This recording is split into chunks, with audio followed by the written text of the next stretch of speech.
Eto mga idol, muling panoorin natin si Zaira Paco. Nagpakilala po sa New ba Ecija dito sa Ladies Finals mga idol, dito sa video ni Dato Calagan TV. Suportahan po natin ang kanyang YouTube channel, Facebook feeds at syempre si Zaira Paco mga idol. So let's go, panoorin natin at magbigay tayo ng reaction. Let's go mga idol. So here we go. This is the final. It is mini class. Ayan po. Don't forget, pag-follow po ang Facebook page ni Dato Calagan TV mga idol. Suportahan po natin ang kanyang YouTube channel, Facebook page po. So leading. Ayan na. Zaira Paco leading mga kalats. Ayan, Zaira Paco. Oh, magaling ka ba sa Zaira sa Ops? Kaya may pang... May nakabuntot sa kanya mga idol, oh. So marami itong Ops mga kalats. Oh shit! Oh shit! Lagi ito isa. Hindi ko pinulay mo isa mga kalats. Ayan. Zaira. Talagang hinahabol si Zaira dito, oh. Ito malayo. Long double hams, malayo ito. Hindi ko kaya ng 150. Ayan. Ay, nag-double jump si Zaira. Dalawa. Nakabuntot din lagi itong isa. Oh. Pero nakabuntot pa rin lagi yung isa mga idol. Yan. Natin sa burn.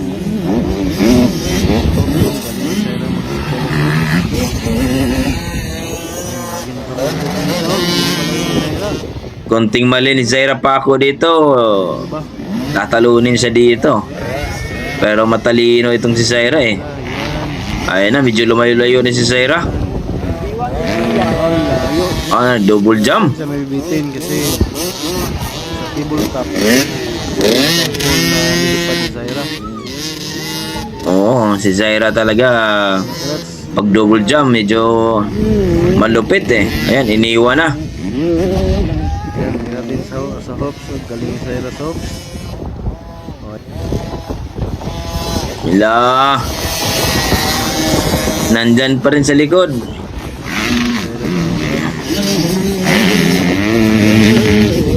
Ating gamit din Zaira dito, ano? 150 yata.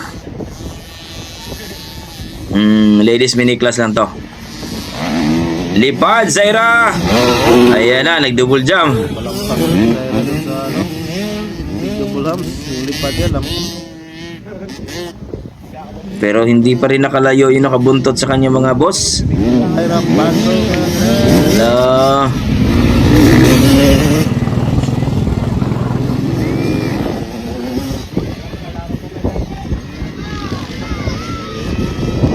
Wala.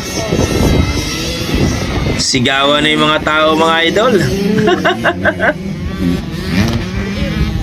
Lumipad din si Zaira. Zaira dun sa table top po.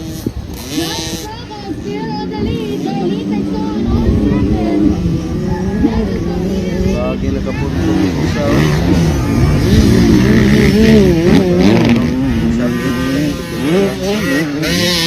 Malakas dito. Malakas din kalaban ni Zaira. Nasa likod lang oh. Lagi nakabuntot.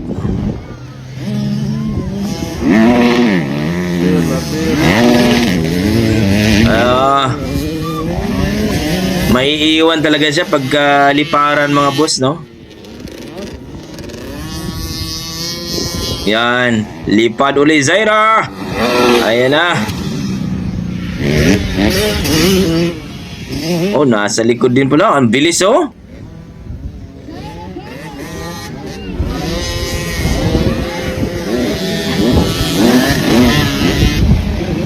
Sino to nakabuntot sa kanya? Si Darlene Tixon ba to?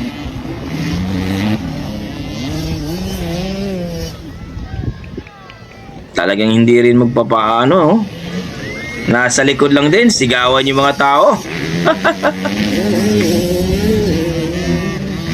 Grabe.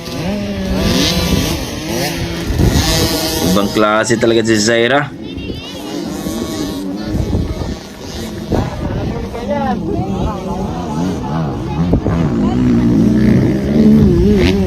Oh, ang naiwan na ata yun ah. Asa na ba yun? Andyan na sa likod. Hindi pa rin magpapaiwan oh.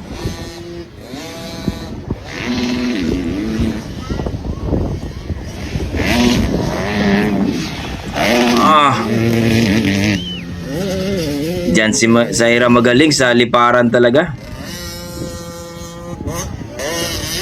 Ayan, Zaira, labas!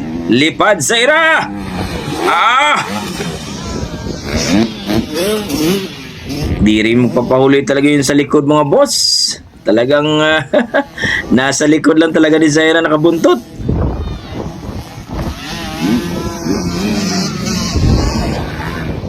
Konting mali ni Zaira dito, nako. Mahabol talaga siya dyan. Yan, nasa likod lang oh. Sigawan mga tao talaga. Oh. Isang ikot na lang. So, leading. Ayun, champion. Zaira Paco, leading mga kalat. So yun po mga boss, nakita po natin ng talagang Zaira Paco ang ating Bibi Aguila ng Lili Zamboanga na kung saan talagang nagpakilala sa New Baisiha mga idol. Ayon dito sa caption ni Dato Calagan TV at supportahan po natin ang kanyang YouTube channel at ang kanyang Facebook page mga idol. Grabe, ibang klase talaga si Zaira Paco. At please mga idol, supportahan po natin din si Zaira Paco. So ano masasabi nyo dun mga boss na grabe? Talagang nakabuntot lang din yung isa dito sa likod mga idol, no? Kunting pagkakamali ni Zaira, sigurado tatalunin siya doon kasi nasa likod lang talaga. Nag-aantay lang talaga ng mali ni Zaira, pero matalino si Zaira eh. Talagang hindi niya, no? Hindi niya hinayaan na talagang mahabol siya eh. Nalalamang talaga si Zaira pagka liparan mga idol, talagang pag mag-double jump yan, talagang malupit si Zaira Paco. So para sa akin, ibang klase itong batang si Zaira Paco. So 13 years old pa yan, pero talagang mag-improve pa yan. Hopefully lang yung mga injury, yung mga aksidente, no, sana ay naiwasan po ni Zaira Paco. So kayo, ano masasabi niyo mga idol? Para sa akin, galing. Galing mo Zaira Paco. At hopefully, yung mga riders natin, safe po sila lagi. Okay, hanggang dito lang mga idol. Don't forget, pakipollow po ang Facebook page ni Dato Calagan TV at ang kanyang YouTube channel, Zaira Paco. Yan ang sinasabi natin dito. Pag mga dugong Pinoy, sigurado talaga yan. Lalong-lalo na itong si Zaira Paco. Okay, God bless mga idol. Ingat po kayo lagi.